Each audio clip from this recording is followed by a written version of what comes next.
This is one of the things that nobody knows that I think a lot of people would think is very interesting, but I think it's interesting. I mean, it's going to die with me, you know. I was there.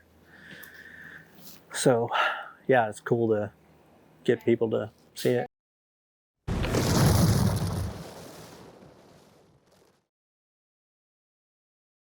Hey guys, welcome back to another episode of Cowboy Cartel. Today we are in Decatur, Texas, talking with Jeff Biggars. Thanks for being here, buddy. Thanks for having me. Absolutely. Actually, we were going to have this conversation about 2 years ago. Yes. Didn't work out. Didn't work out. At the time, I was under contract with another company, and it was kind of a conflict of interest. So luckily, now we've gotten to know each other a little better, and I've learned a lot from you. And I think it's even a better time now to have this discussion. Good things come. Absolutely.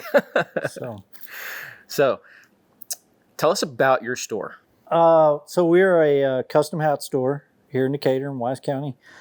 And I think we're pretty unique in the fact that not only do we custom make hats, we sell hats out of the store, but we also wholesale hats. Yes, and we just started in July of this year, July 4th, we started carrying Biggar Hats. Correct, and it's going pretty well. It is going well. And we're in quite a few stores. It's crazy. We started, when we first started, we had 3 stores, and we're like, oh, it's insane, and then it was 7, and then it was 20, and now it's almost 40. So it's kind of crazy how far it's come. And, what everybody says, overnight success or whatever, it's taken a long time, but it's coming together. So you're pretty unique in that you are making felt and straw right here in the United States of America, in Texas. Yeah, I'm pretty sure that's entirely unique at my level. So you have the bigger production companies, obviously, that do it. But like you said, there's very few of them that even do it in the United States anymore. But I don't think there's anybody my size that is also making straw hats. Right. You can make felt hats with very limited materials and tools. And with straw hats, you got to have the machines, the dyes, the lacquer room. I mean, it's a whole setup that you can't do in your garage, Yes. So to do that gives us, a huge advantage, especially on the wholesale side, because we can break in with straws and then, lead up to felts, build the felts. I want to get into your background and how you got to where you're at now. But you mentioned that, at your level, doing straws and felts, I feel like there's kind of 3 to 4 levels of hat making, right? You have kind of the guy who's making a hat with bare minimum tools on his, coffee table in the living room. Right.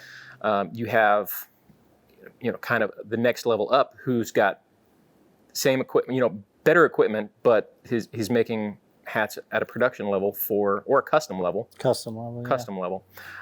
Producing X amount of hats per day or per year, whatever. But I think you're kind of in between those guys and the full production manufacturers who everybody knows, because you're using the same type of equipment those higher level manufacturers are, but you're kind of smaller. Yeah, I think I'm one level below them, but I mean, there's a lot of space in between that. Right. Because of just the volume of what they do. We got a little spot, we got a little place, but we put a lot of hats out with very little space. So some these bigger companies, they have 100, 200, 300 employees. As of right now, we have 15. So I do think we're one step below them, but there's nothing in between that. I mean, we're huge difference. Let's put it in perspective, okay? So we were just at Chaz Mitchell Custom Hats a couple weeks ago. He's doing 4 hats a day. I know we've we know kind of 800 to 1,000 hats a day is kind of what some of the large scale production, maybe the lower end of the large scale production guys are doing? That's probably upper end. You think so? Yeah. Okay. What kind of numbers are you putting out? You say a day or a week? A day. Yeah, no. Yeah, I don't think anybody can do that. Really? Yeah. What are we doing, or what are the other guys What doing? are you doing? Not near that many. I think we are set to do, and this is felt and straws together, but I think we're set to do 6,500 to 7,000 this year. Okay. The whole year. And, of course, that's not going to be exact. We'll see how we still got 3 months to go. So, but I think we're on schedule to do that many. How many wholesale accounts do you have right now? 34. 34. And that's 6,000 hats a year? Mm-hmm. What is your capacity for wholesale accounts with them? 5,000. Less than that. We get in trouble with this time, and we do a lot of things the slow way, and we do get in trouble with that. I think we can make a lot more if our production level was higher. The only thing with that is, with the amount of people we have, with the amount of space we have, we couldn't double what we're doing and keep the same quality. There's no way. So we're just trying to build it up a little at a time. Well, I hope you don't get too big, just because I don't want to be out of hats. Well, I don't want to be too big either. Yeah. I don't want to be that guy. Yeah. Ever. So no aspirations of a huge hat manufacturing company? Well, I want to be bigger, but not the biggest. Right. Because that doesn't mean the best. So. That's true. And we see that in the industry. There are some major players who, the quality, maybe they're doing pressed hats and they just get them out the door to get them, to do the volume that they need to do. Or maybe they're not making the best quality hat, but people love them. People love them, right? Name will carry you a long way. Yes. I don't have that name per se yet, I don't think. But like I said, we're growing. But I've seen that before, with different companies, and it's like a cycle that goes. The bigger they get, the quality starts going down, and then somebody else will step in, and it's just like a rotating deal. But there's also so many variables that go into it that it's very hard to control. So if one company, if you're making like screwdrivers, I don't know, something, it's very automated. And I know there's difference in like steel or whatever, but it's pretty much the same. And then when you're relying on raw materials that you don't make, different people are making different things. It's going to be different. It's going to be different. I think the more hands you have on it, the more room for variables. Let's talk about how you got started and how you got to where you are today. Okay. I grew up in Fort Worth, in the city, not the country. And I guess, getting into high school and stuff, I started riding bulls. Thought I was so cool. And I went off, moved out of Texas to become a cowboy, I guess. And I was training horses, working on a cattle ranch and stuff, and doing a lot of things. And then I moved back to Texas, and I couldn't find a job anywhere making, and I wasn't asking for much, but I couldn't make enough to live off, So I was like, what am I going to do? I started painting custom houses. My brother got me this job painting custom houses, $1 million houses, all this stuff. And I've done so many things, like, I don't know, like breaking horses, building fence, miles and miles of fence, hauling pulpwood, all these things. And I never hurt as bad as I did when I was painting. I was painting. I wasn't lifting anything. It's just the reaching and stuff. And, you know, I was 18 years old and I would wake up and it felt like somebody beat the hell out of me. And I was like, I can't do this, you know. And that guy that I was working for was like, I can, you know, do this. You just keep going and stuff. I was like, I can't do it. And so I was 18. It's like 1996. And he was paying me $15 an hour, which is pretty dang decent, and was telling me he's going to pay me $25 an hour in 6 months. And I was like, I'm not going to do this for the rest of my life. And so I got a job at a major, you know, retail store, Western retail store, making $4.75 an hour. But I could wake up in the morning and not, you know, feel terrible. And then I got, you know, overtime and stuff. And I really liked it, but I worked a lot. You know, from September through March, I would say probably the minimum I would work is 70 hours, but as many as 95. And that adds up, you know, adds up a lot. Even in the summer, I was working over 60. And so I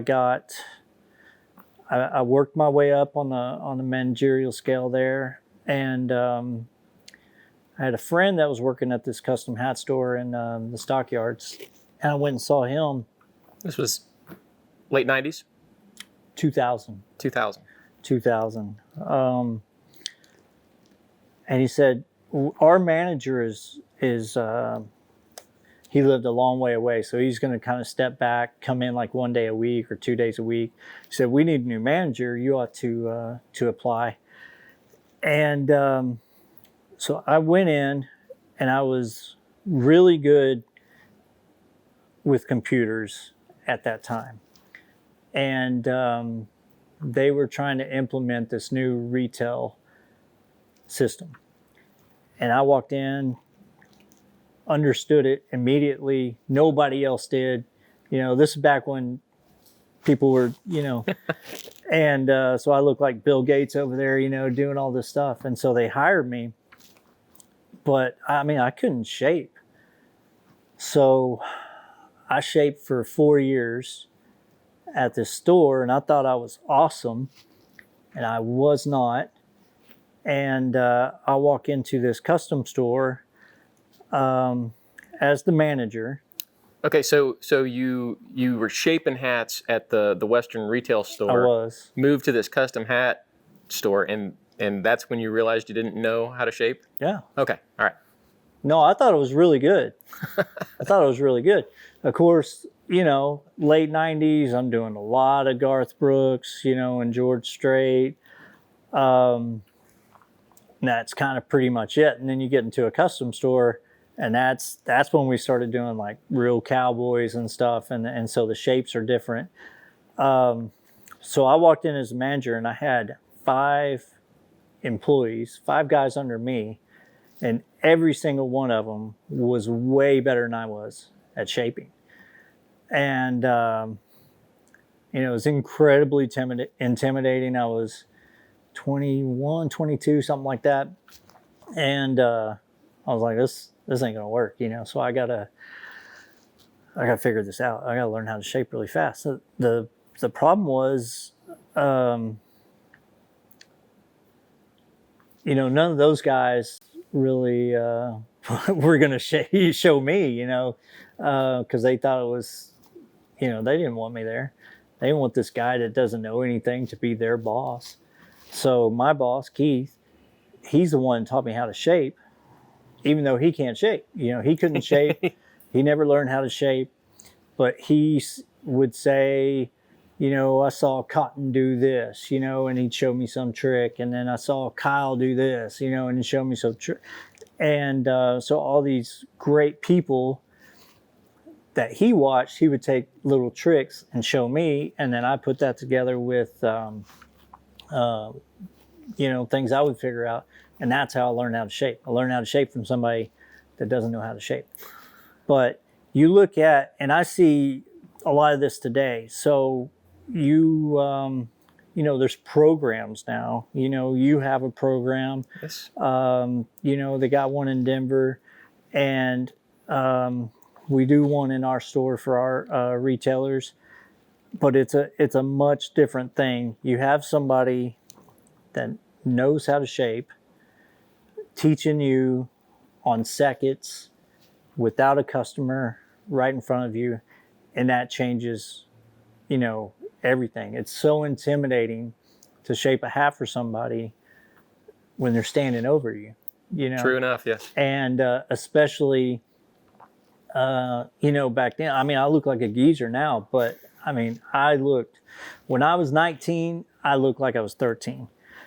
And so nobody wants to hand their hat off to, some kid. So luckily I was pretty cocky.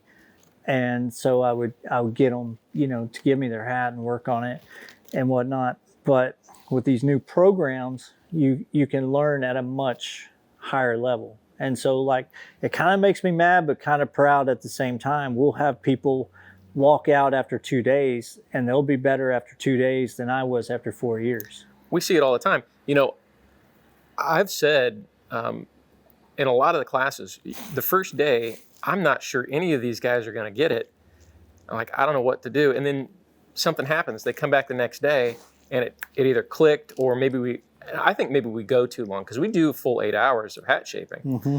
And so maybe they're just tired at the end of the day and they come back the next day and boom, they've got it. So I think that's a processing deal. Yeah. Because, it's a lot at once. It is.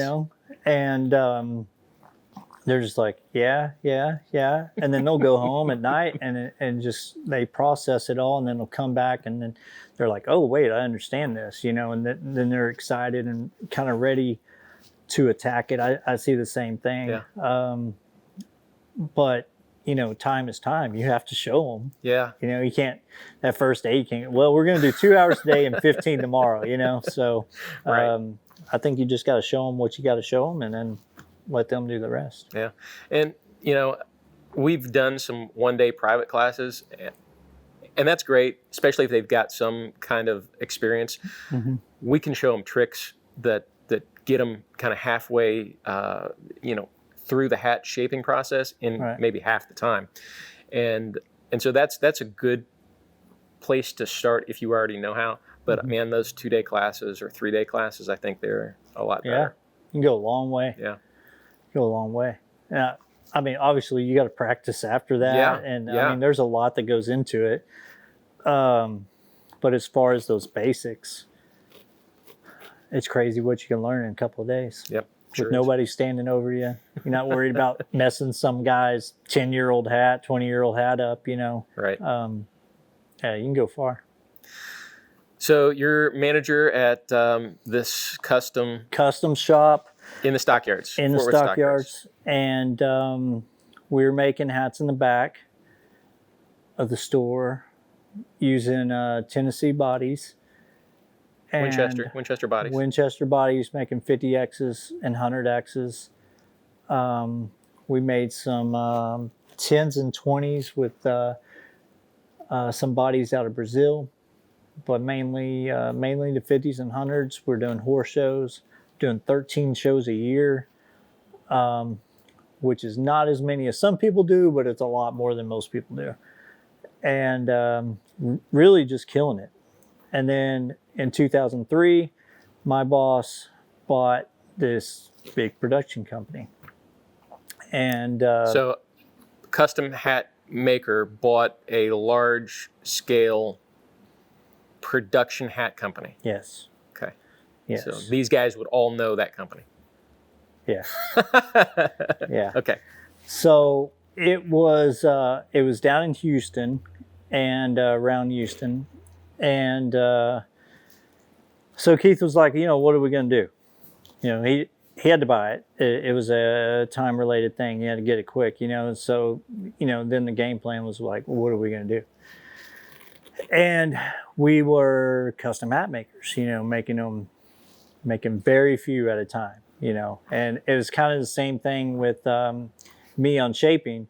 We thought we were killing it on production, Right. So we get down there And it was just insane. The scope of it, how much bigger it was than our operation. And at that time, they had 20 people, and but it was like they had 1,000 people compared to what we were doing. And so we really went in there with kind of the wrong attitude. I think, like looking back, like we're making 100Xs, and I don't know, I just, probably especially me, just thought it was way too cool. And then when you get in there, you start, because I never been the guy that wants to sit in the office, I want to know how everything works. So I just immersed myself in that, and you just found out real quick, you don't know as much as you thought. So I learned so much there. And what was insane about that is these people had been doing it for years and years and years and years. So the guy, I guess you'd call him the plant manager, the production guy, he was making $400 a week. And that's not $10 an hour, because he was working way more than that. He would get there at like 5 a.m. Mm-hmm. That's the head guy making $400 a week.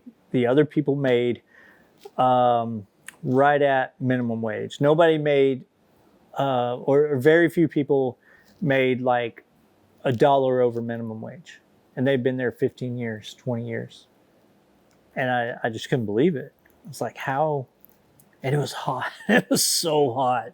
I called it hell on earth. It was so bad. Hat factories are hot and humid anyway. And then you put them in Conroe or, down by Houston, and it's just, you just walk in, you're just sweating. Right. So why would these people do that? They all had second jobs. Everybody but the head guy had a second job. And so at quitting time, there was a line in the bathroom. Everybody was changing into their next uniform to go to work. But they were unbelievable. And that's another thing. I didn't appreciate that.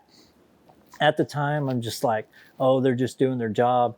But especially like the seamstresses sewing. I've never seen that level. I mean, there's different jobs, on the sewing. Everybody had their own thing, and it was just so fast. And, we moved that factory up here, and we had to train all new people. Wow. So you had these people who'd been there 15 plus years, mm-hmm. and they all lost their jobs, or did any of them We made everybody an offer to come up, and we actually paid them twice their salary. Go back to the beginning, when we got that place, the first thing we did was give everybody raises, healthy raises. So that was, right off the bat, they're like, oh, okay. We're like, y'all aren't making near enough. So we had given them raises, and we were going to pay them double to come help train, hopefully stay on, but we understand it's a long way from home or whatever. And none of the women came, none of them. And we got a few,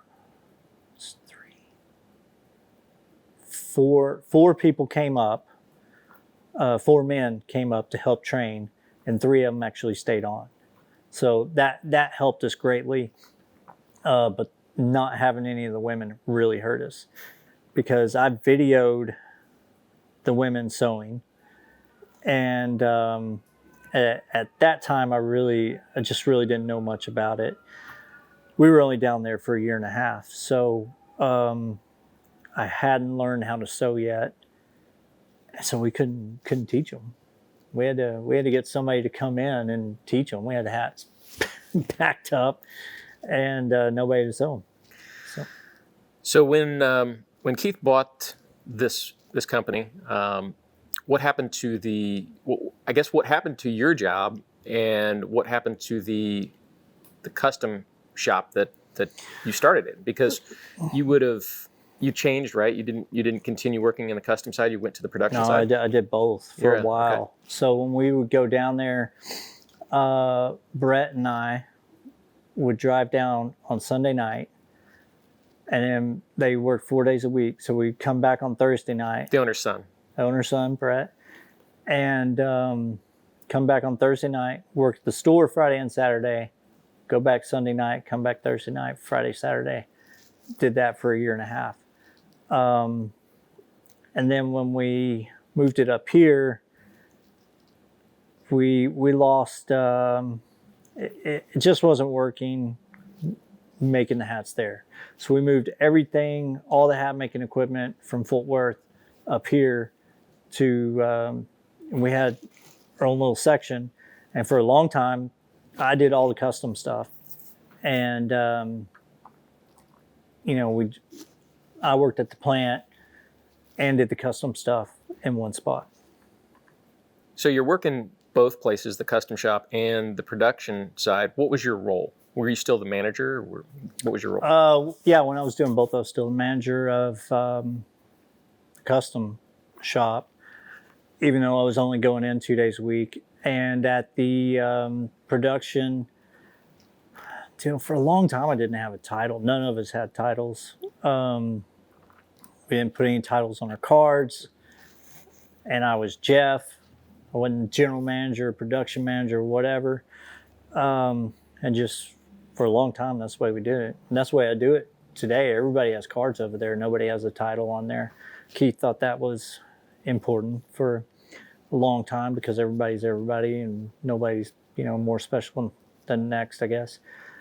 But I did that, did them both at the same time. So I left the retail store because I thought I was working too many hours, and then I went to work for less money, but way less hours, and then it turned into more hours. Yeah. So what was it like? Obviously you had learned how to make a custom hat working at the custom shop. Right. What was it like going to the full production side of it? Completely different. Did so many different things. You have more machines at your disposal, things we had, no idea how to use and stuff. And so we implemented that a lot into our custom hats. So for a long time, we were still using the Winchester bodies, but making them, with pouncers, brim pouncers, crown pouncers. And so that changed the quality of our hats. We learned it's just like when I went in there, we just thought we knew so much, and we were the ones that had a lot to learn. So you were using the Winchester bodies at the custom shop, but you were introduced to a new body maker at the... Yeah, that's where we heard about FEPSA. And so we'd never heard that name before, had no idea. FEPSA, and they had Kramer bodies too. Kramer had already gone out of business, but we still had quite a few of their bodies. And I don't know, we just thought that was it, and then they're like, oh no, these are the big guys. You're like, oh really? I've never even heard of them. So that was of course different, going to a different body. Yeah, and we've talked about this on our show before, the difference between Winchester and FEPSA, and I have never worked with them. All I know is what I am told by people who do work with them, right? Mm-hmm. I'm not a custom hat maker. My job is to talk to the custom hat makers or the production facilities who are making, large volume hats. So I don't have personal experience with the different bodies. I know what they feel like after they're done. Mm-hmm. But you continue to use FEPSA to this day?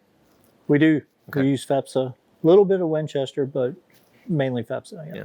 A lot of the custom guys are using the Winchester bodies probably because they're easier to get.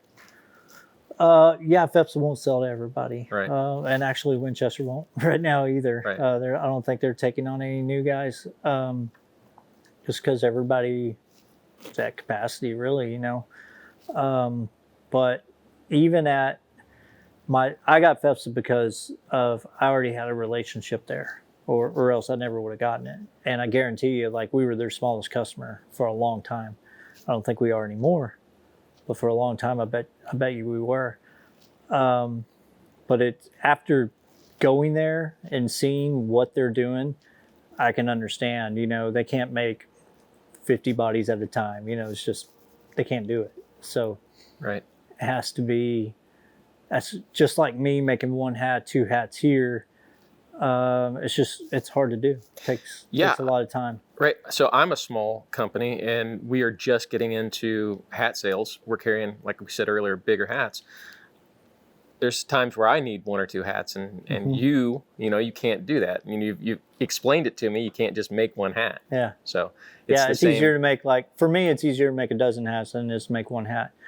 And that sounds weird, but as far as production goes, because all the machines, you got to after every color, you got to break them down, clean them, and everything. So it's a downtime issue, not necessarily a making issue, because it takes a lot longer to clean stuff and things, especially like the pressing machines, plating machines, takes longer to clean them than it does to actually use them. Let's get back to the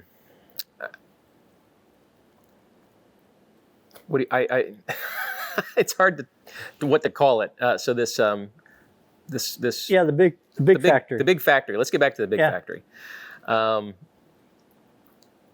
So you were also introduced to now making straw hats, because this company also made straw hats. Yes. Whole new world. Whole new world. Okay. Whole new world. Let's hear about it. That was that's kind of what I got into first. So when we were down in Houston, that's what I got put into to learn, because we knew nothing about it, absolutely nothing. And so learning that side it's much different than making felts. And the guy that I worked from, the guy that taught me was Zenobio, and he had been there 25 years. And then we had the old plant manager, he came in, Leroy, and he had been there for over 50 years. And so I was very fortunate to have learned from them and just to absorb their knowledge, which I'm usually pretty good at doing that. You always recognize greatness or whatever, and you want to play off of that. You want to learn what they know. And so I always respect, the old timers and the guy that's been doing it longer, because he knows more than you, so you better listen. Absolutely. That's right. I wanted to talk about the straw specifically because you don't sell any straws, or you don't make any straws that you haven't designed. Yeah, with the exception of the old school, the plain shantung. Right. But everything else, yeah. And so you started designing straw back at this large manufacturer? How that happened was when we went down there, the hat company, the body companies out of China, it's where they're all woven. No matter who's making them, if it's a shantung body, it's woven in China, they would send us these samples. And I've always, I guess, kind of been creative or wanted to be different or whatever. And I'd say, that's really cool, but what if we did this? And so we had this hat that was a two-tone fitted pattern. That was the 1011, 1022. And they had this different color yarn, and it was kind of green or a moss, had like a green tint. And I said, what if you do that weave with this color? And so we'll make you some samples. And so we make it up, and we were doing 4 1/4 inch brims on these hats. And everything back then was 4-inch brim, either 4 or 5. Nobody's wearing 4 1/4, nobody's wearing 4 1/2. It's either 4 or 5. Keith was wearing 4 1/4.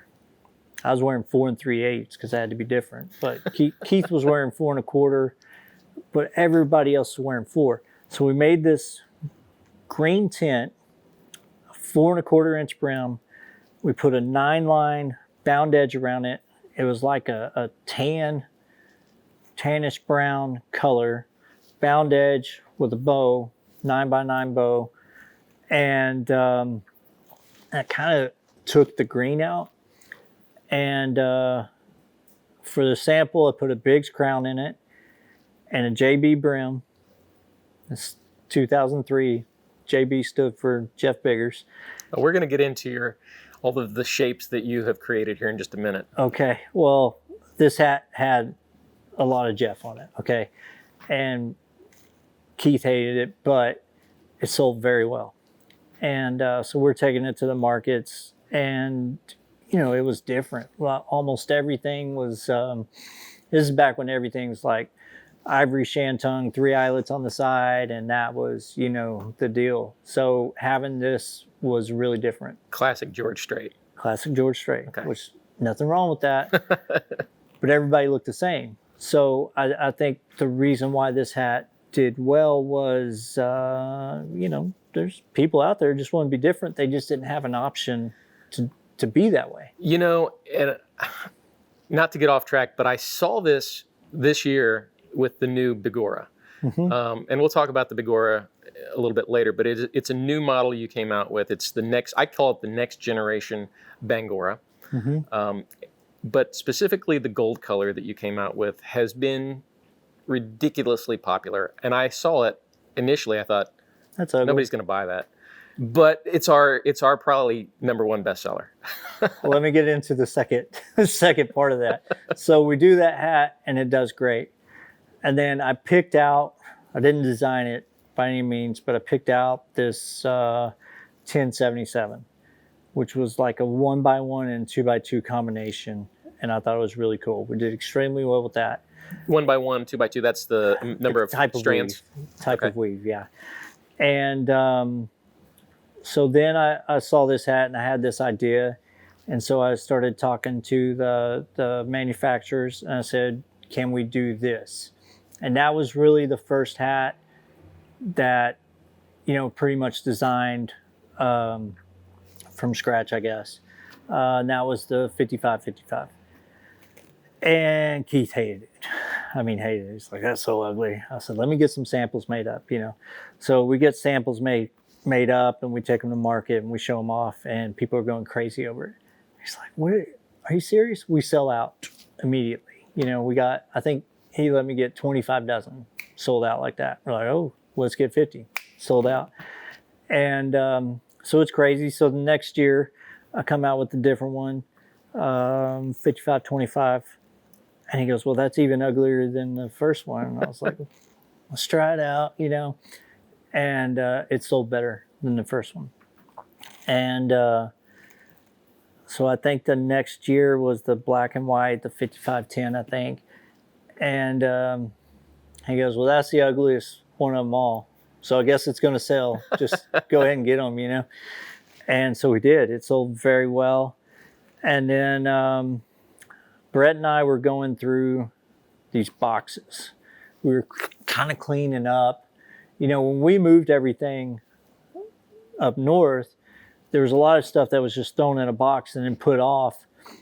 And we never really went through it, And we found these boxes and boxes and boxes of trim, this old trim from Urban Cowboy that they had ordered and never got to use, And we were like, this is gold, Trim like ribbons or? Hat bands. Hat bands, okay. 1/2 inch, 1 inch. Very cool things. And we had, I don't know, thousands of yards of this stuff. And in that stuff, we're going through all of them. In that stuff, we found this box that had samples in it. And some of these samples were from the 60s. And they had this hat, and it was the coolest thing I ever saw. As far as hats go, it was so different. And I was like, check this out. And so we made it, and it just, you couldn't shape it. Like it wasn't like tough enough to shape. So I went to the body manufacturer and said, let's take this, but change the weave so we make it stronger, because it was very open. And it was the 50-50. And it it just didn't have the structure. So we added more solid squares around, added a little deal in the brim to give the brim more stability, because just a 1x1 brim, it's not strong enough to hold. And that sucker took off. And so that was 05 or 06, and we still sell those. Everybody still sells those. Right. Well, I mean, you can see them everywhere. Every straw hat company that makes straw hats, right, pretty much makes those. It's so the 50/50, and you call it now patchwork. The patchwork, and you've got it in probably 6 different colors, right. 5. Yeah. And so it's probably one of my favorite hats for the hottest days of the year. Yeah. It's great barbecue hat. And as a matter of fact, I just got a new ivory one this year, Biggar. I didn't get a chance to get it shaped up. We've been real busy this year, and we're already out of straw season, but it'll be waiting for me next year, I guess. We sell all the colors. You know, like you said, we have like 6 colors. I think we sell them all, but it's a great dress hat. It's very lightweight, and it breathes. I mean, the ventilation on it is insane. Yeah. So it does really well. Is it as strong as, you know, the Bigora or even a 2x2 Shantung? No. But with our lacquer, it holds up. Yeah. Yeah, I mean, it's like you said, it's not the strongest hat in the world. Probably not even the strongest if you're looking at Shantung across the board. But I mean, it's not one you're going to be rough on. It's right. You're going to take it to a barbecue, or you're going to wear it as a dress hat, like you said. So you mentioned working with these body manufacturers in China. Was that pretty easy when you got started there? No, no. So they had kind of like FEPSA with felt hats. You have another company in China that pretty much runs the whole industry on bodies, and so we use them. We only know about them. They're the only ones. This is a great story. So we were making Bangoras, and that was really our deal. Like, nobody, even though that company had been around 100 years, nobody really heard of us except for the Bangora. Oh, we know the Bangora. They didn't know we made felts or all this other stuff. And when we got the company, we had hundreds of dozens of Bangoras. And so one day we run out. Well, order some more. You got the number. Okay. Call up. Hey, I need to order, 1,000 dozen, whatever. And they go, yeah, well, who are you? I go, well, I'm Jeff Biggars. I need to order. They're like, well, we don't know you. Where's the owner? And I was, hold on, here's Keith. And they're like, well, who are you? Where's Billy? And he's like, I'm new owner. We just need to get some bodies. They're like, well, we're not going to sell them to you. It's like, what? It's like, well, I don't know you. And so what's really insane about that is the Bangoras we were getting were made from Japanese paper. And then there were a ton of knockoffs made by other companies with Chinese paper. And even though we weren't the biggest company, or before we got it, this guy wouldn't sell those Japanese paper bodies to anybody else. So we had the exclusive on this Japanese paper thing. And so he was content with just not selling them at all because he didn't know Keith. And so Keith had to go there. He had to go to China to meet this guy so he would sell to us, which is to me very cool. I mean, you got to have that relationship. It wasn't just about the money. I mean, so he had to go there. And when he did go there, he met other people. And these people are smaller, and they will do things for your order. So when I initially had these ideas, I tried to take them to the big guys, and they wouldn't touch it. And these little guys are like, yeah, we'll let you design, because nobody designs. I mean, it's kind of unheard of, really, I guess. I thought it was just kind of a normal thing, but come to find out, like, nobody does it. it might pick out a color or something, but as far as like the actual patterns, all that is done in China. So what I was doing was very new as far as what I've heard from these companies. And so we found this guy, and he's like, I'll do whatever you want. And so he was the one we kind of started doing the new designs with. So you kind of maintained that relationship with China to this day, and you were just there last year, is that right?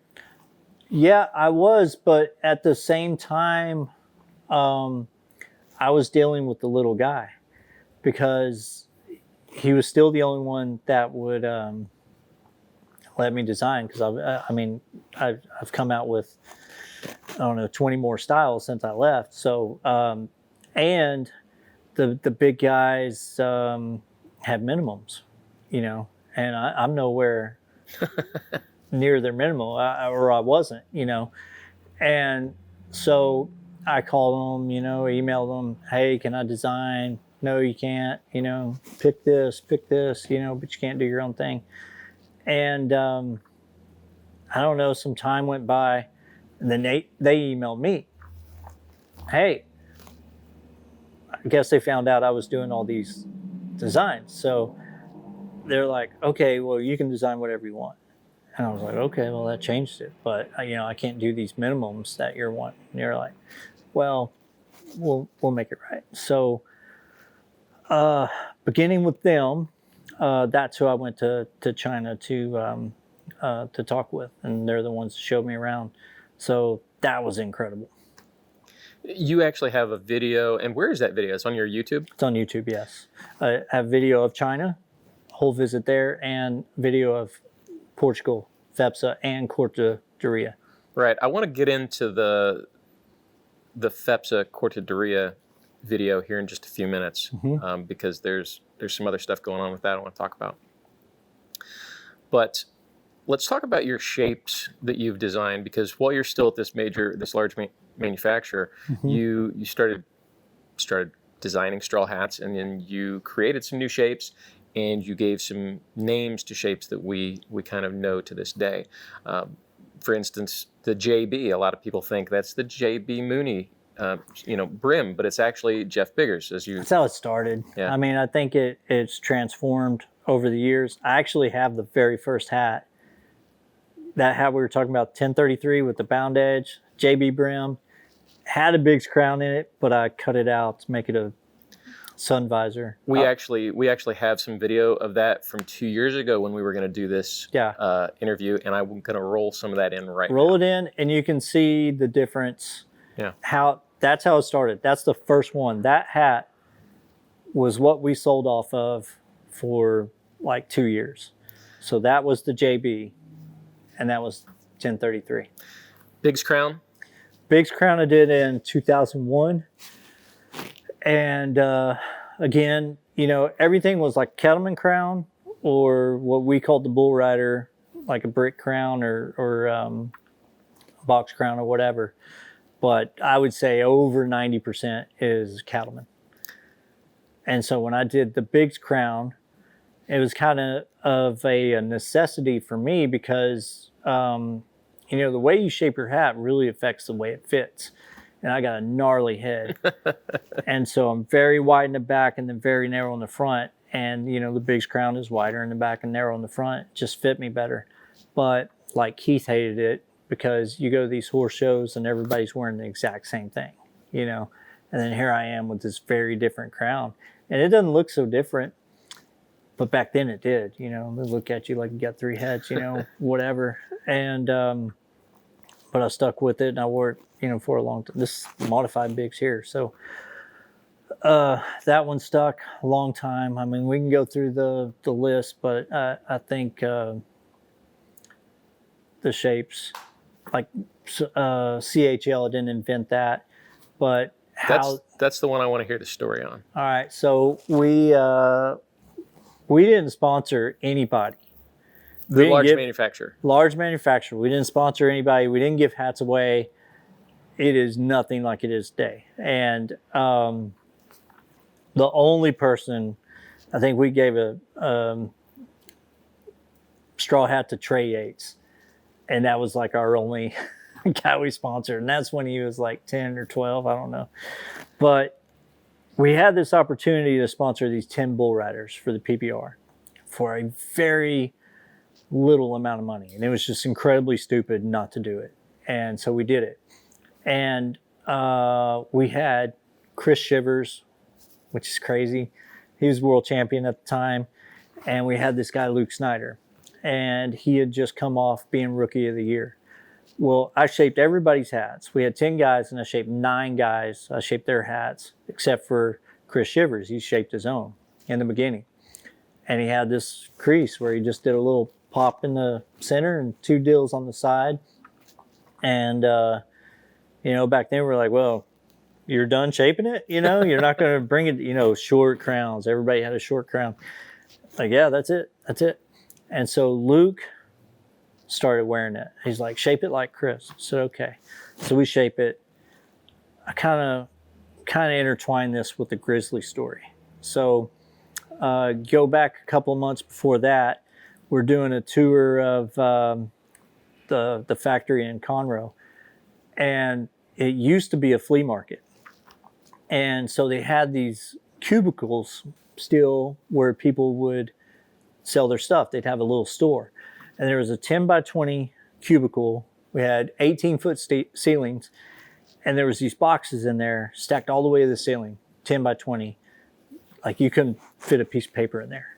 I mean, we were like, what is this? What is all this? And Chippy's, he's like, that's all Grizzlies. Keith says, all these are Grizzlies. Like, yeah, every single one.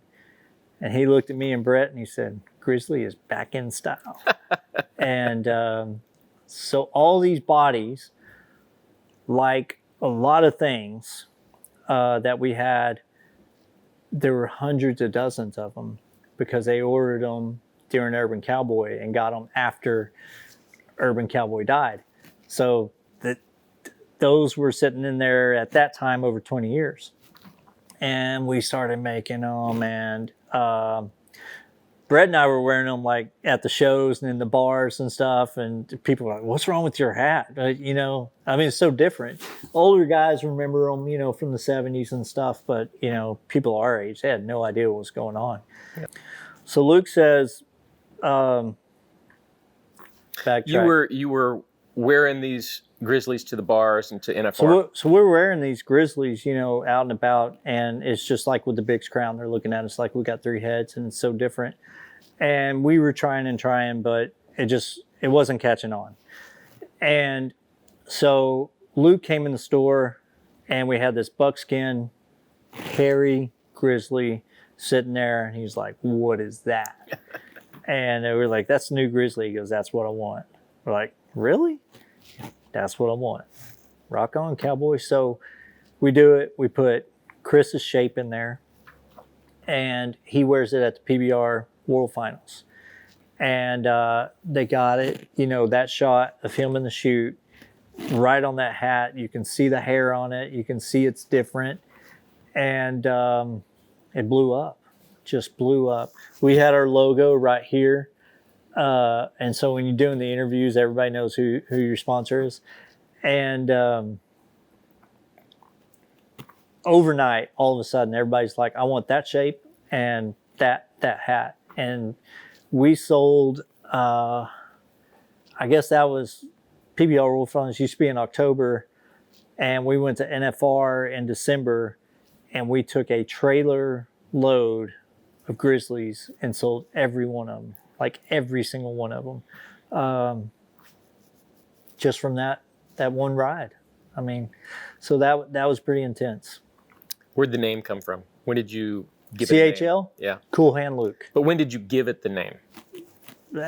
So, when a hat is born, you got to sell it. And so it's got to have a name.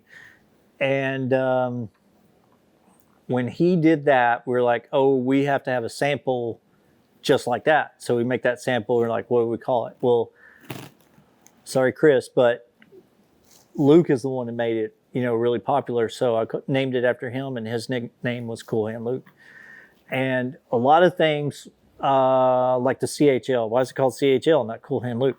On our order forms, you had a space for the style, and then you had a little bitty space for what crown it was, because we had the majority of the crowns we made had single letters. So like A, Alpine, S, Sierra, F, H, G. And so there's a little bitty space for that. Well, when we started doing like the CHL, the bigs and all that, we have to take a Sierra crown and then hand shape the rest. And so we only had so much room to put in this deal. So we abbreviated everything. So CHL was Cool Hand Luke. WTP was Texas Puncher. So that's how the names got their letters. That's where the letters come from. All right. Let's talk about the owner, Keith. Mm-hmm. What was it like working for him? I never got a chance to meet him. He's a legend in the industry. Let's hear your thoughts. You know, I've been very fortunate to meet a lot of people in my life, and just there's very few people that are bigger than life, you know, and it's hard to explain what that is until you're actually around somebody like that. And so being around Keith every single day was bigger than life. I mean, he'd wake up in the morning smiling. Oh, it's a great day to be in the hat factory. Oh, it smells like a hat. You know, it was just, he was excited all the time. And kind of wear you out a little bit, because I'm not, you know, I'm not like that. But he was, you know, just around everybody, you know, just positive, you know, everything moving forward, whatever. Me and Brett is a little bit different. We saw some other sides, but you know, we had to run things. But you know the legend of it and everything. But what like a lot of people don't know is what we went through to get that to where it is today. Because that thing is a machine now, you know.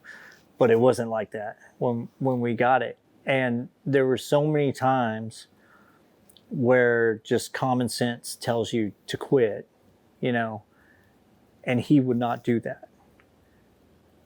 There were so many times we should have shut down, sold, whatever, and he would not do it. He kept doing whatever he had to do to keep it going. And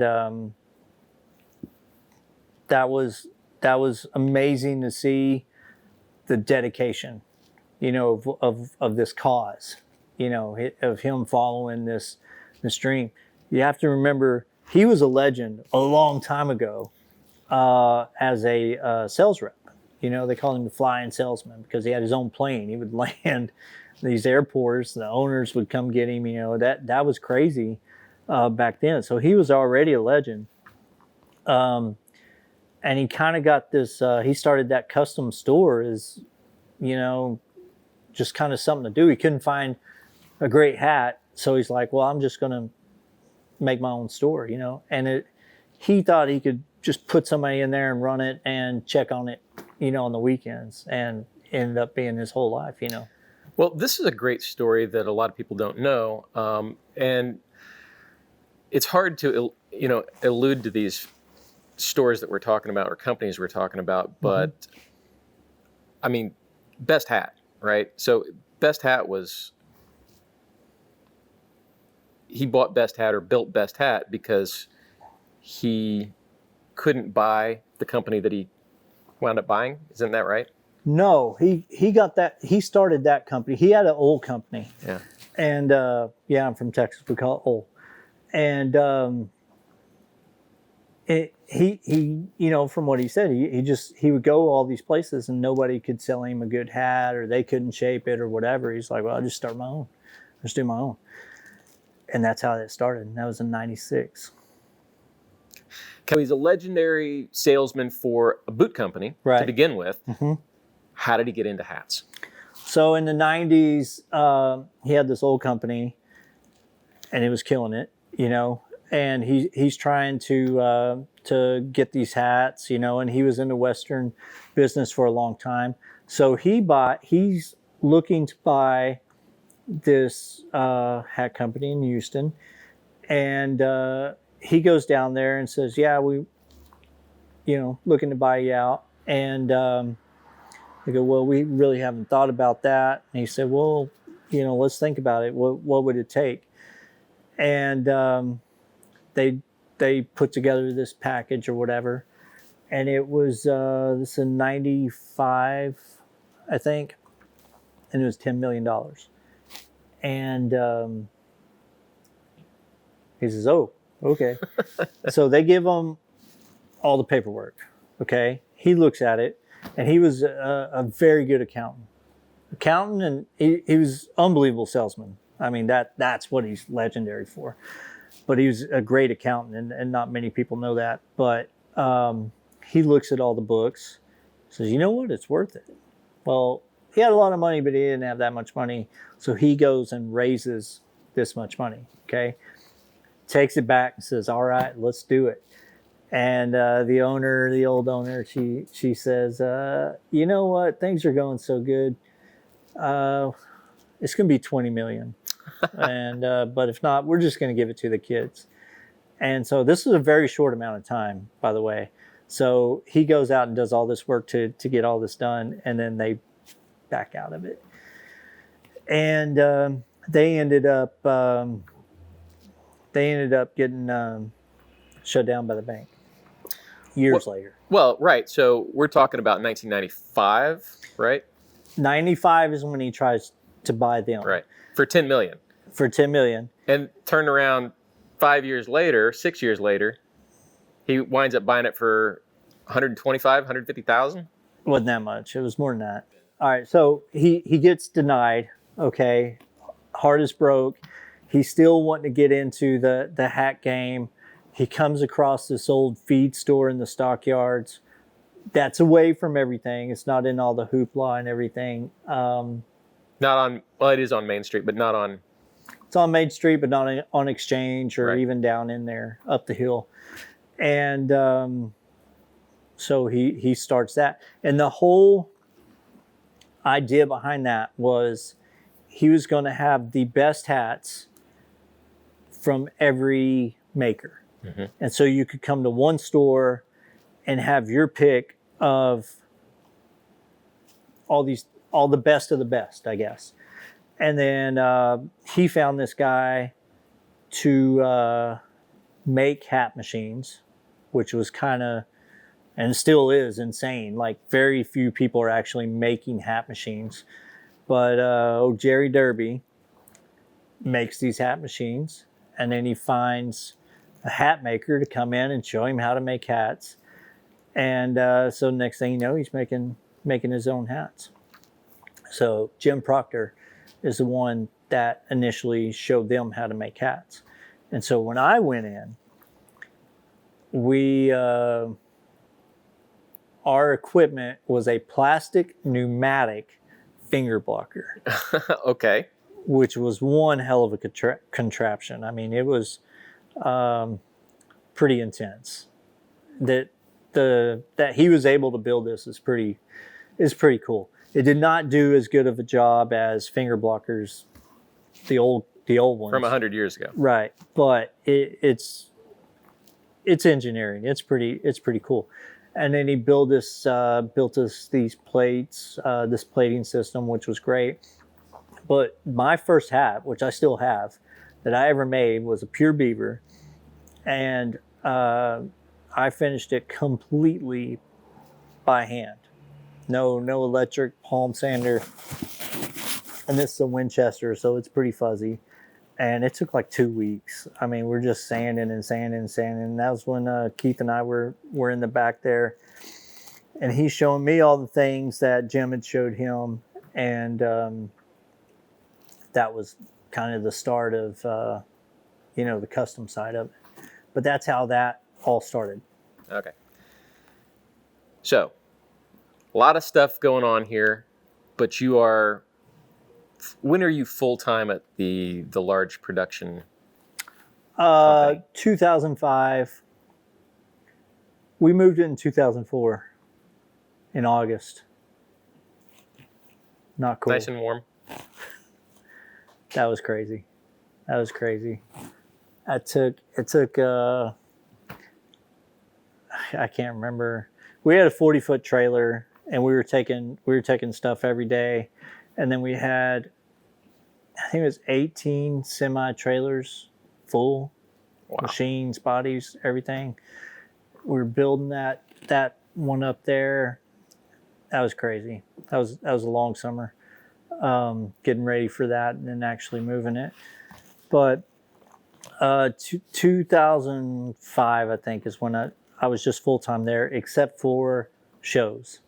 And so we were doing World Show, we were doing Youth World and NFR. And so I would leave for those. At this time, how big is the company? Is it kind of the size that it is now, or the size that something like Resistol and Stetson is? No, we were still tiny. And I say tiny, like, I mean, we felt... Well, it's a 100-year-old company at the time. Yeah. Yeah. I mean, we felt big at the time, but it was, now that I've seen other operations, I mean, we weren't that big at all. We pretty much fluctuated between like 25 and 35 employees when I was there. Okay. Which is a fraction of what they have now. Right. Yeah, I'm sure they're over 100 now. So how long did you continue to work? 2012. So 2005 to 2012, you are immersed in production of straw and felt. Right. I was with Keith for 12 years. Okay. Let's talk about your move. What made you decide to leave after 12 years? And where did you go, I guess? I thought I was going to die there. I'd put everything into it. And we went to market, and I'd gotten a raise, got a promotion. And I got to sit down with Chet Vogt and design this buckle. They got me this buckle, and I got which was insane. That was, I mean, what an honor. You know, we're sitting there drawing this stuff out, and that was crazy. So we get back, and well, that market, I can tell you this. 12 years I worked for Keith. The biggest compliment he ever gave to me, he didn't give it to me. I heard him talking about me to this deal. We had these people come in, a new account at market, and I went over there and sold them. And Keith was the salesman, you know, and I was the technical guy or whatever. You know, I could say how you're making it. You know, I had the product knowledge. Him and Brett could sell whatever they wanted, you know. And I went and sold these people. And it was a big order, huge order, especially for an opening order. And he was like, I thought about going over there myself. And after I heard Jeff talk, I just backed off and let him go, you know. And I mean, to me, that was the biggest compliment he ever, because he was such, you know, a legendary salesman. But my role was getting bigger, and he wanted to put me in with these companies and these stores and work with them on building our brand and everything. And so I was already gone about 2 months out of the year. And my new wife, we just had a baby, and you know, and I'm like excited. Oh, I'm getting a, you know, deal. And she's like, so you're gonna be gone more, you know? And I was like, yeah, well, you know. And it was always my whole career of working for him and working for the other company was sacrifice myself to get ahead, you know, or, you know, put in the time to get ahead, whatever it takes.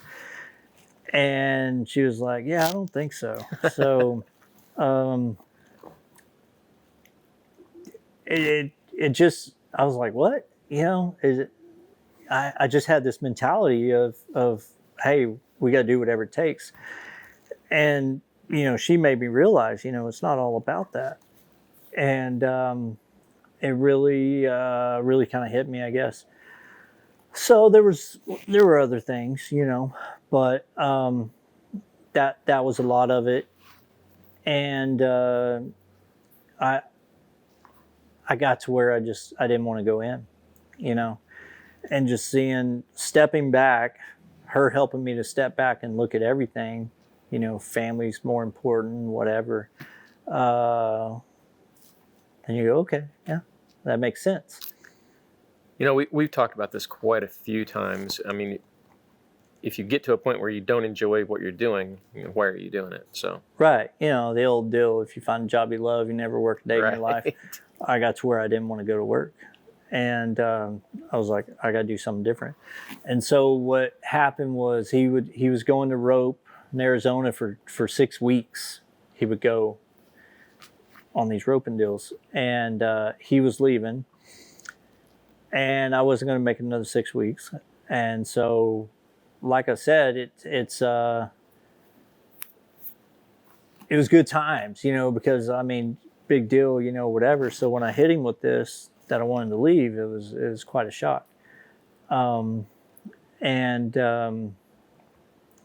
that's what I wanted to do.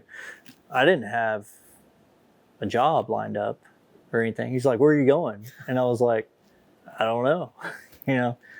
I'm not going to just, get a job at a gas station or something. I'm going to find something I want to do. And it was just one of the, well, I'm Jeff Biggars. I can get a job anywhere I want, And I did, as far as the Western industry goes, I had a wonderful resume, And like at that time, I'd been a manager for 16 years, So I really did think I could go anywhere. And I went to the Western places around Wise County, Tarrant County, or whatever. And it started off well. And then something would happen and it would fall through. And thankfully, because I could be working for somebody else right now. And so time goes on, and I don't have a college degree. And everything that I was looking at to make the kind of money that I wanted to make, you couldn't even do an interview unless you had a college degree. And so I couldn't find anything. It's like, well, I got to get a job. What am I going to do? And so my father-in-law, he owned this trucking company in the old business. And he's like, just come work here until you find something. So I did. And there's 2 things I don't know anything about, and that's trucks and oil. And I was a safety guy. And at that time, everything was changing. These truck drivers were making bukus of money, driving these trucks, sitting there in their flip-flops and their shorts. And all of a sudden, you have to wear a face mask and respirator and full coveralls. Everything was changing, and I was the guy that got to tell them that you have to wear this stuff. So these truck drivers been driving like 30 years. The son-in-law is telling them what to do. So it wasn't great, and but it was a job, and I needed it, so it worked out. But I still had these designs that I was working on, and everything that I did at the old company, I never got paid for those. I never got paid extra, nothing. And so I went to another production company, knew the owner there, or president there, and said, "Hey, I got this. Got these styles, and if you pay me a commission, you can make them or whatever." So another really big. Really big. And so he did. He bought them. He knew that they already made stuff that I had designed, so he knew that it would sell. So he did. He did that, and I was getting these designs in.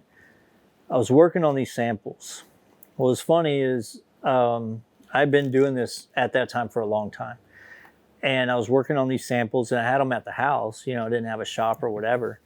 And one night, we went to the stockyards, and there's a store in the stockyards that had some of those styles in their window.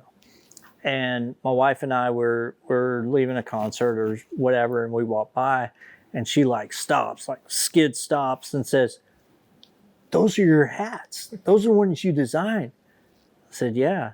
She goes, "Those are the ones that were in the room." And I'm like, "Yeah," just kind of going nuts about it. I'm like, "Do you not know what I do?" You know, it's like, I kind of told you I was pretty cool. I guess she didn't believe me. But it was neat for her to see, because she saw it from start to finish. She saw when I drew it out to getting the raw body to making it as an actual hat. You know, she saw the whole process, saw what we did. And it kind of helped her to understand there's more to it than just stamping something out. And, you know, there's a lot of work that goes on before you ever see it. It smelled like last night. Well, if it smelled like Last cat shit, night. I'd be worried. I think it's a great setting. I think it's gonna Yeah, it's they gonna can't smell it. it's gonna look fantastic. Yeah. Okay.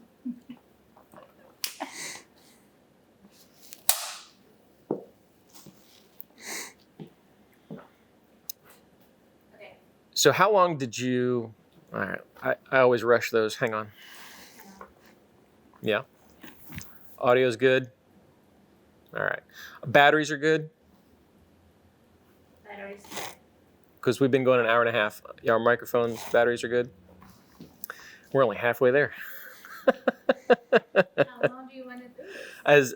As long as it takes, and I feel like there's some follow up. Like, this is the story, but I feel like our conversations that we have go a lot deeper. I think we could sit here and have a conversation about hats, but right now I would like to get your story out so people kind of understand what Biggar Hats is and who Jeff Biggars is. So tell us about the start of Biggar Hats. And it was a Biggar Hats store originally. Biggar Hat store. Still is at the store.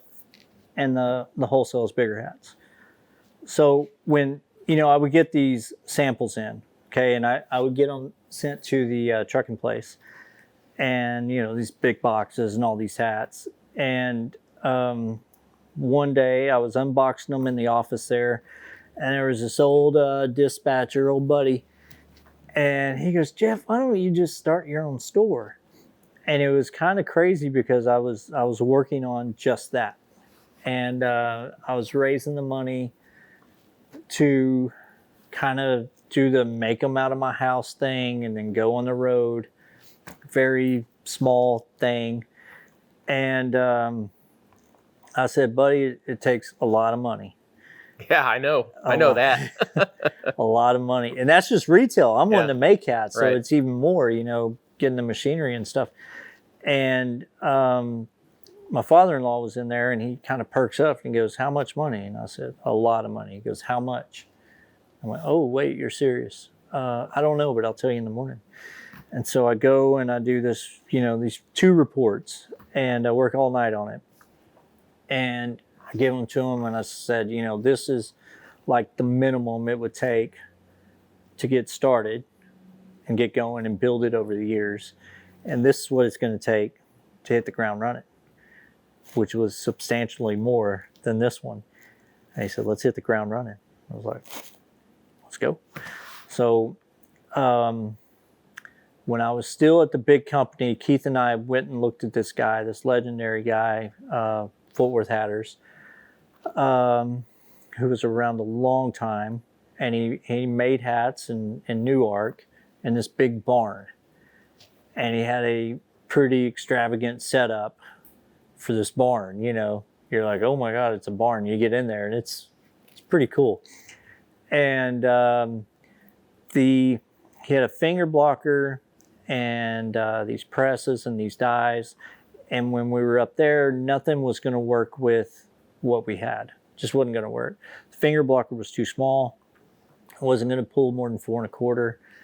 And so we needed something bigger. So we go and looked. I said, "I got a guy. He's got some stuff. Let's go check it out." So we go check it out. And I said, "The big problem with this finger blocker is it's not big enough, you know." So he looks at it. He's not a hat maker. He's never worked on a hat machine, but it's a mechanical thing. And he's like, yeah, we can fix that. And I was like, I mean, it's kind of some crazy engineering going on. And I'd worked on them, and stuff like that. So I knew it was very intricate. Like, it looks like this thing, but when you get down in there, it's very intricate. And he looks at it again. He goes, yeah, we can do it. And I was like, well, it's your money. I guess we can try it, And we get the stuff, and it takes a month of working with his mechanics and stuff. And I couldn't do that stuff, but I knew what I needed it to do. And a month of back and forth, is this good enough? All of a sudden, we go from 4 1/4 pulling over 5. And so that worked out. So you went from pulling 4 1/4 inch brims to now you can do a 5-inch brim. 5-inch brims, which there's a lot of hat makers. No, there's not a lot. There are some hat makers that have finger blockers, but they're dress hat finger blockers, which were much more common than Western hat finger blockers. And they don't pull over 4 1/4, surely over 4 1/2. Well, tell us what the purpose of and why do you need a finger blocker? Because there are guys out there making custom hats without a finger blocker. Yeah, there's a lot of guys making custom hats without a finger blocker. And of course I have too. And it is no fun. There's a lot of muscle in that, a lot of time that goes into it. What I believe is with a finger blocker, it goes in there and it has these fingers that grab the brim, and it pulls that hat in every direction all at once. You steam it up, put that block in there, stretch it out, and then cool it off. And you could not make me believe, and I don't care how many you hand block, you cannot make me believe that hand blocking is going to do a better job than it is on this machine because of what it does. I mean, you just can't replicate that by hand. You're doing a little at a time. Finger blocker does it all at once. Disperses the structure of that hat every which way. And that's the way it is with a lot of our production. If it's better to do it by machine, we do it by machine. If it's better to do it by hand, we do it by hand, even though it takes longer. I want to make the best hat I can, and I have to use both processes and marry them together. But the very first step, I don't think you can do as good of a job by hand as you can with the finger blocker. So we have finger blockers, and I got a finger blocker now that we rebuilt. It pulls 6 3/4. What? Do you ever make a 6 3/4 inch hat? And we get the call for them, but the problem with that is very few bodies are actually that big. Most bodies at max are made to do 5-inch brims. But with us, when you make a 5-inch brim, you don't want to use a 5-inch body. You want it to be much bigger, because as you get to the edges, it gets weaker. So us being able to pull that hat past 5 inches, past the fingers, I think makes a much better 5-inch brim hat, having that advantage of having a huge finger blocker. All right, I can see that. So your father-in-law helps you start the business. Correct. And now you're partners. And where you're at, you're in Decatur, but you're down on the Yeah, square. we're downtown on the square. Cool old building. I mean, went very well with our old machinery. Just a cool place, but it wasn't big enough. And so we started making the straws. We didn't start making the straw hats. Oh, that's a cool story. So we were making custom felts, no wholesale. Just I'm pretty much making them all. For a while, I was sewing them too, which is not great. But I was fortunate enough to have Elizabeth come back, who used to work with us up there, and we weren't doing any wholesale. And when I opened this company, I had a no-compete clause for the hats I was designing. And so to open that company, I had to cancel that no-compete clause. So they let me out of that. But I still had these designs. So Keith comes to me and says, hey, you got any designs? I said, yes. Yes, I do. I have a lot of new ones. He goes, yeah, let's see them. And I said, no, He said, what are you talking about? I said, let's talk money first. Because you're going to charge me? I was like, yeah, I'm going to charge you. I never got paid on any of the other stuff, you know? And so I went, he goes, well, how much are you going to charge me? And I went and figured it out, and it's going to be pretty small commission. But I knew they were going to do really well because... $1 a hat? Or, I mean, what are we talking about? It was more than that, but okay. It was very reasonable. And he said, well, I can't do that. And I was like, come on, it's a little bit. And his main thing is he didn't want to do a commission thing. He wanted to do like a one-time thing. But like I said, some of my designs last 20 years. And I get paid on one time, not a recurring deal. So I was like, no, it has to be a commission thing. So he says no. So 2 weeks later, he comes in, actually. He says, all right, we gotta have this by market. You know, let's get this done. What's it gonna take? You know, I was like, well, it didn't change. It's gotta be this. So he leaves. And my father-in-law says, so what Keith's saying? I was like, he's not going for it. And he goes, well, let's just make them ourselves. I was like, well, that sounds pretty easy, but it's not.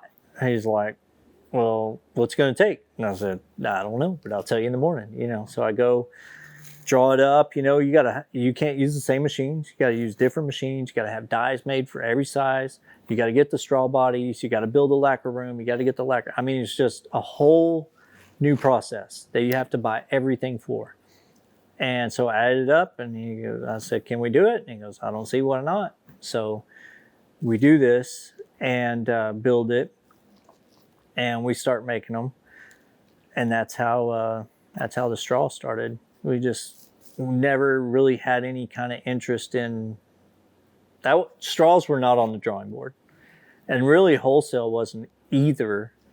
It was just this custom deal. And then we're like, well, we can make our own straws, and we have to make enough. We can sell them to other people too. Yeah, you couldn't really make enough straw hats out of one store to pay for to justify. Yeah, right. So we had to do the wholesale to pay for our brand. So did it start out as only wholesaling straw? Well, we sold them in the store, our store. Yeah. Right, but the wholesale accounts that you opened, was it only straw? Oh yeah, we didn't do felts. No, we didn't do felts, and I just didn't see a way that we could do felts. And one of your friends actually is the one that talked me into doing wholesale felts. One of my friends. Yeah. Oh, okay. And he's the one that talked me into doing the wholesale felts, and I was like, no, you know. And then we got to looking at it. It's like, yeah, maybe we can do this. And what kind of changed my mind is we were, I got this seamstress that used to work with me up there, and she was coming in 1 day a week and sewing everything that I made that whole week. She'd come and do it in like a day or less than a day. And as we got busier, she worked more days. And she was like, hey, do you want Roberto to come? I was like, oh, love to have Roberto. And so I don't have enough work for him, but he has another job. He's coming in on Saturdays, 1 day a week.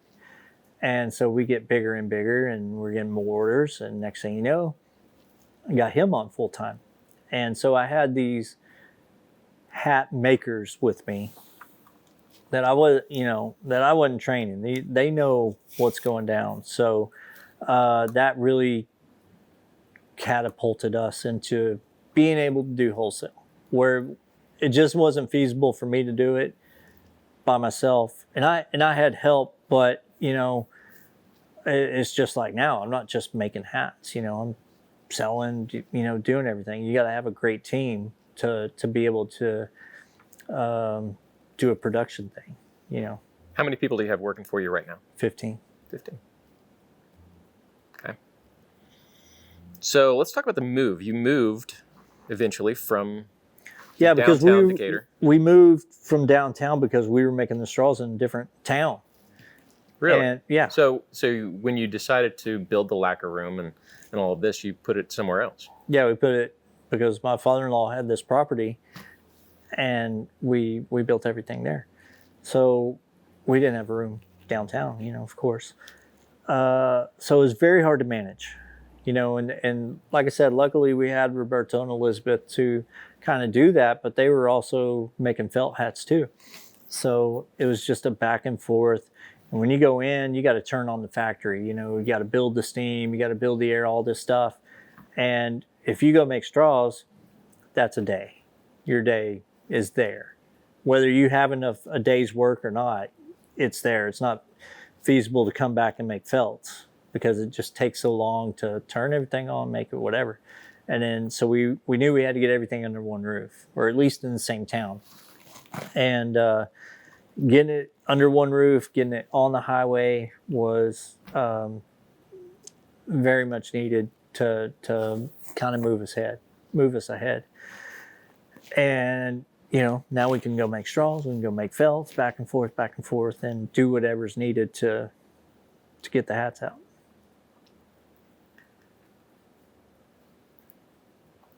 What's the structure at the store currently? You sell straws wholesale, Mm-hmm. you sell straws retail, you're doing custom hats, you're doing felt for wholesale. Do you do any retail sales of felt? Yes, we do. Okay. So we have them in the store. And November, December, we sell a lot of felts out of the store. In the summer, we sell a lot of straws. But really, it's when we do these shows, we do the INFR, we do the NFR.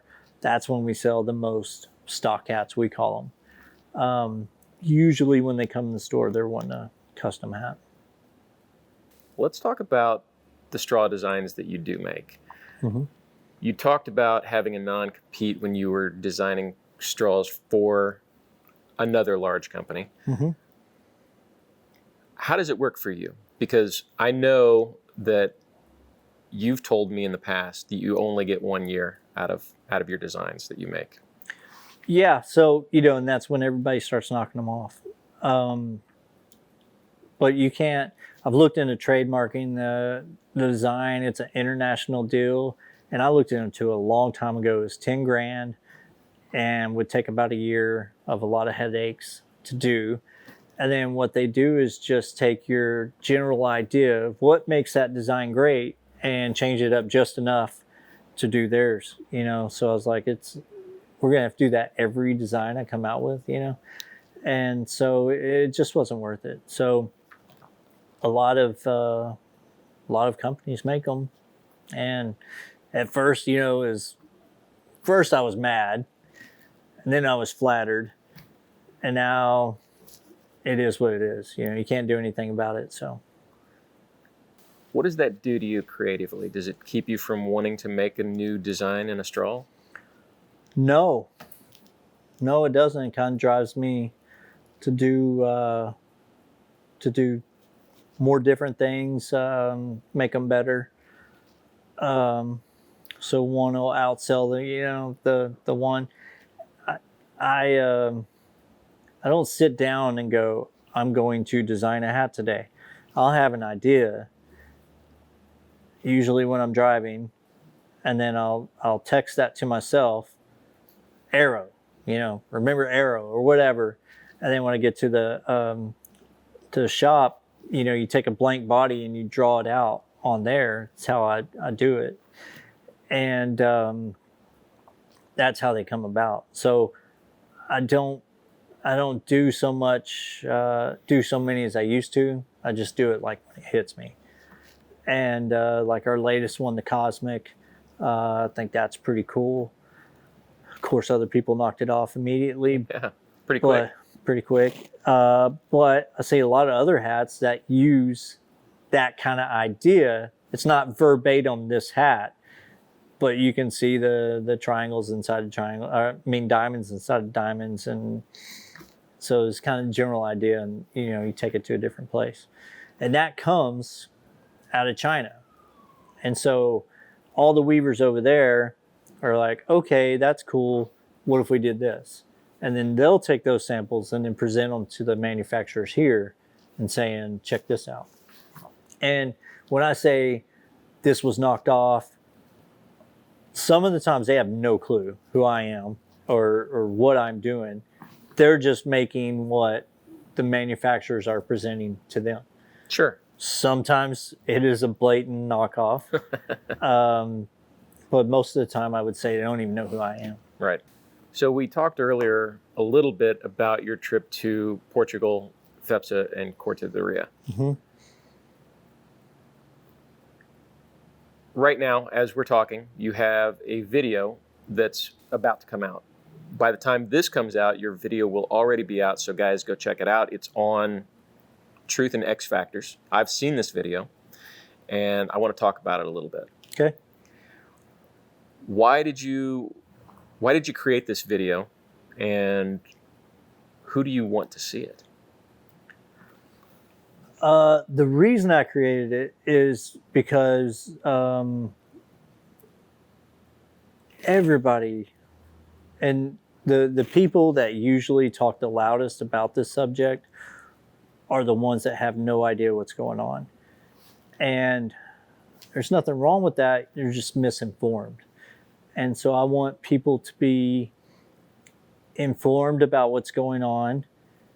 And because some people are taking advantage of the end consumer. I really made this video for the hat shapers and the shop owners, the store owners. That's who I really want to see it, because they can relay it to their customers. Some of it, I would say, might be confusing to a guy that's just wearing a hat that doesn't know a whole lot about them. I think about it like when my son's talking to me about computers, oh yeah, you just do the flux capacitor and you know, I'm like, just shut up. I don't even know what you're saying. I get lost in that stuff, and I'm sure in that video, maybe people would get lost in that if they don't know what I'm talking about. So who I'm making it for are the people that sell the hats to the people. Well, let's break down some of those misconceptions real quick, because you've released a few shorts on it, Mm-hmm. and just before we started shooting today, you told me that your feedback was a little confusing.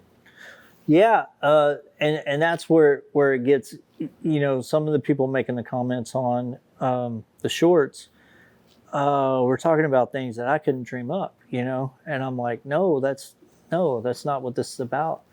And that's what I'm talking about, to where maybe it's just hard to interpret, and some people are not going to believe what, and it doesn't matter. It doesn't matter what you say or whatever proof you give them, and it's that way in a lot of things in life. There are some things that people will believe no matter what. Hey, people think that pre-shaped hat that's not even made by the same company who started it 100 and plus years ago is the best thing on the planet. Yeah. You're not going to change their mind. Right. They don't know anything other than that name. Yeah. Right. So give me an example of what you're talking about. Right. So the Truth in X Factor video is about the hat that you're buying Mm-hmm. has this many X's in it. Yeah. But what do those X's mean? Right. What do those X's mean, and what were they originally when they came out of Portugal? Right. And that's I think that might be the confusing part, because the manufacturers of the bodies use X's, and those X's specifically talk about the beaver content or rabbit content that's in those hats. And there are different variables as far as how much shellac you get, the weight of the body, how big the body is, different things like that. But the X comes from how much beaver or the type of rabbit that's in the hat. But when that crosses the Atlantic and comes over here, hat makers can say this is whatever they want it to be.